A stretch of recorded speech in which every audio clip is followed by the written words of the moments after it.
Hey nerds, Jared Bear here, and these are the top 10 games of the decade. Now, I compiled this list based on things like popularity / reach, awards, storytelling, replayability, etc. But before we get into the actual list, I think it's only fair to give out some honorable mentions, and rather than jumble them all into one list, I kind of want to go from year to year for the most memorable games from each.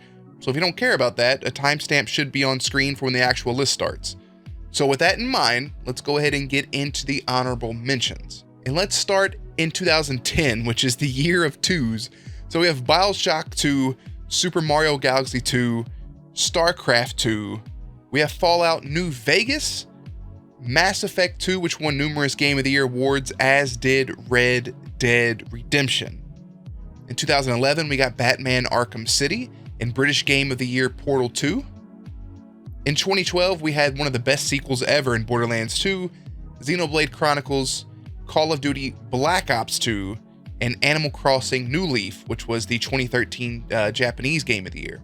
In 2013, we got Fire Emblem Awakening, a reboot to the Tomb Raider series, which was absolutely beautiful, and BioShock Infinite, which was just another incredible game. In 2014, we got South Park The Stick of Truth, Diablo 3 Reaper of Souls, British Game of the Year Destiny, Golden Joystick Game of the Year Dark Souls 2, and then numerous other Game of the Year award winner in Dragon Age Inquisition. In 2015, we got a new Dark Souls style game, PlayStation exclusive, in Bloodborne. We got Rocket League, Metal Gear Solid 5 The Phantom Pain, and British / DICE Game of the Year award winner Fallout 4. In 2016, we got the Golden Joystick Game of the Year winner in Dark Souls 3, and as well a cultural phenomenon and a game I really wanted to put on this list, but it kind of fell off, in Pokemon Go. That was the closest we'll ever get to world peace. In 2017, we got Horizon Zero Dawn, one of my all-time favorites, Hellblade: Senua's Sacrifice, PlayerUnknown's Battleground, and then Super Mario Odyssey, which took home a Game of the Year award-winning thing as well. In 2018, we got Red Dead Redemption 2, Super Smash Bros. Ultimate, Detroit Become Human, and the PlayStation 4 exclusive beautiful, another one of my favorite games, in the Spider-Man. And then in this year, in 2019, we got Game of the Year award winners Sekiro: Shadows Die Twice, Death Stranding, and then my personal Game of the Year, which was Jedi: The Fallen Order. So with those out of the way, let's get into the actual list. Starting at number 10, I actually have two games, and there's a reason for this. So, coming in at number 10 is Halo Reach / Call of Duty Black Ops. I felt that these two games needed to be on this list and sharing the spot. Both came out in 2010, and both are considered, honestly, the last decent game for their respective franchise. Now, Halo Reach, I gotta admit, may have took a massive step back from the multiplayer glory that is Halo 3, but it's still, in my opinion, delivered one of the best story-driven campaigns in all of gaming. And recently it even blew back up with the addition of the Master Chief Collection and being playable on PC. And it's always good to see Halo in the spotlight, but Reach definitely deserves to be recognized in some sort of way. As for Black Ops 1, Black Ops 1 delivered both a fantastic single player campaign, and it's arguably the last great Call of Duty multiplayer. Personal opinion, COD died after this game. Anything after that other than Black Ops 2, kind of downhill.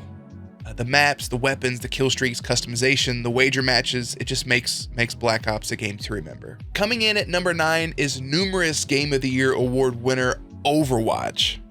2016 gave us something really different from Blizzard, known for their PC games, right? They kind of step out of their comfort zone, step out of their box, and deliver us a 6v6 first-person shooter, which was not only for PC, but also for console. Overwatch brings a constant mix of 100% free updates, including new maps, game modes, holiday and seasonal events, and everyone's favorite, brand new heroes. The only thing we really actually ever have to pay for, which is 100% optional, which would be the loot boxes. On top of that, they introduced the Overwatch League, and I gotta say, it's the most fun I've actually had watching esports since the old Halo MLG days. And Overwatch itself only continues to improve. I think Blizzard does a really good job of listening to the community They try to patch, buff, nerf when they need to, sometimes too much, sometimes not enough, but I think they're in the right mindset of constantly wanting to help out the fan base. Coming in at number 8 is multiple Game of the Year award winner 2015's The Witcher 3 Wild Hunt. This game is massive. If you're somebody that loves open world fantasy action role-playing games, and this is 100% for you, man. Like, they follow Geralt of Rivia, Geralt, I never know how to say it, and company.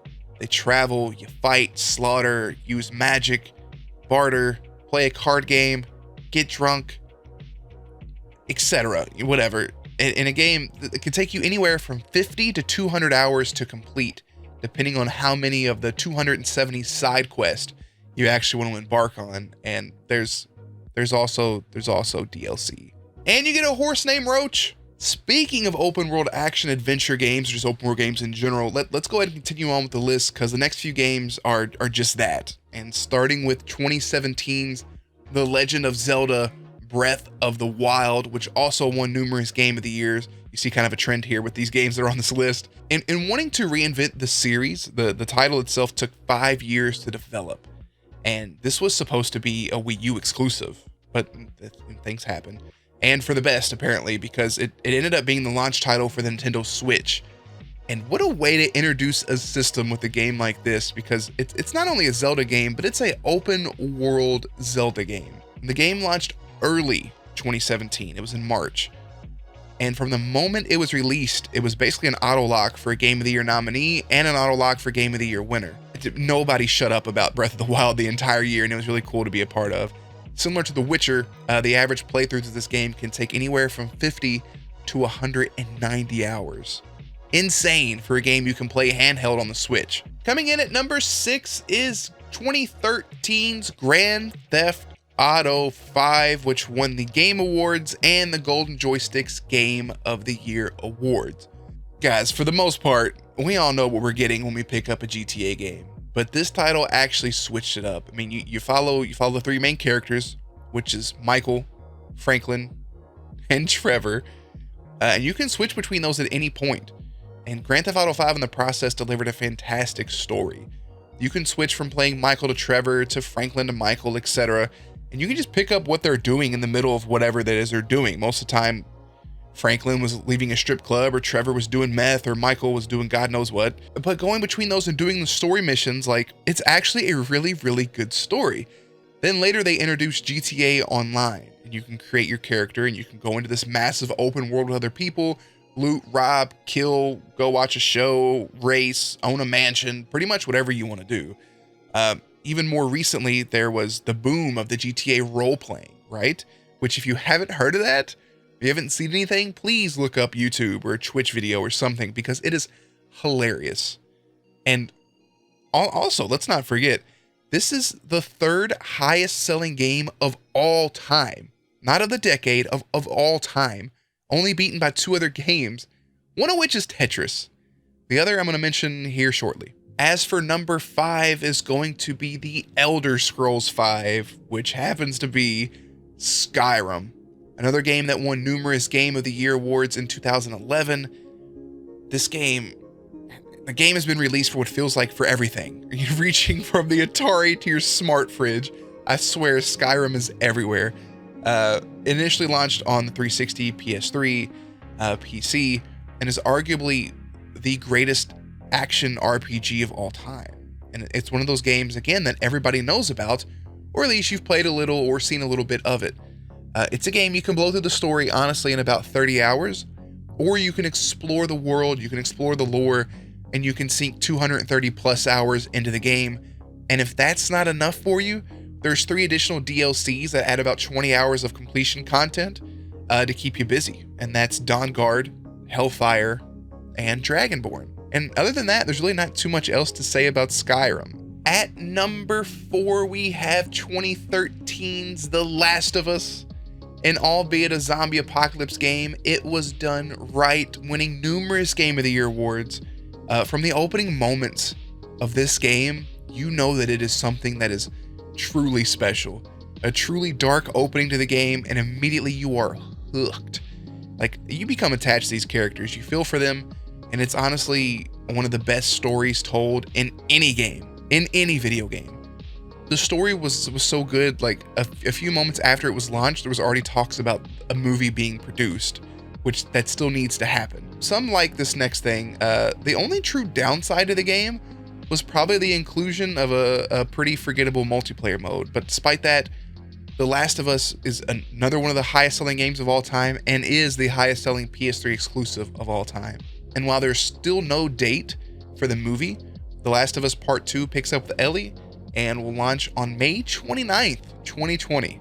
At number 3 is 2018's God of War, which swept Game of the Year contention, right?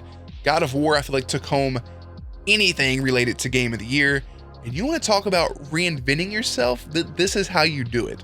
This isn't the God of War you grew up playing. Originally, it was called God of War 4, but they dropped the number and they moved forward with the title being a soft reboot to the series, while at the same time being a sequel. You see, we pick up with Kratos, who now has a son named Atreus, and you adventure into this open world. You're no longer in Greek mythology. We flipped over to Nordic mythology, and that's all the story you're going to get from this video. The game introduces an axe throwing mechanic that is more fun than I can even begin to explain. And on top of that, they went with a one-shot documentary style filming process for the look of this game. And everything is done in essentially what looks like one take. It's one continuous shot. There are no load screens. The cutscene graphics are the same as the in-game engine. The transition, it's amazing to see.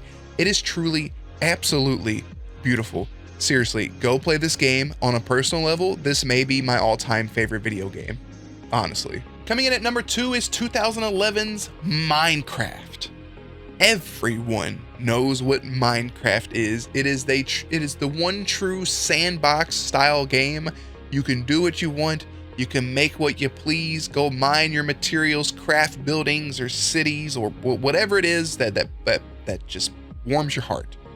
You can play with your friends, play by yourself. You can create worlds, create game modes.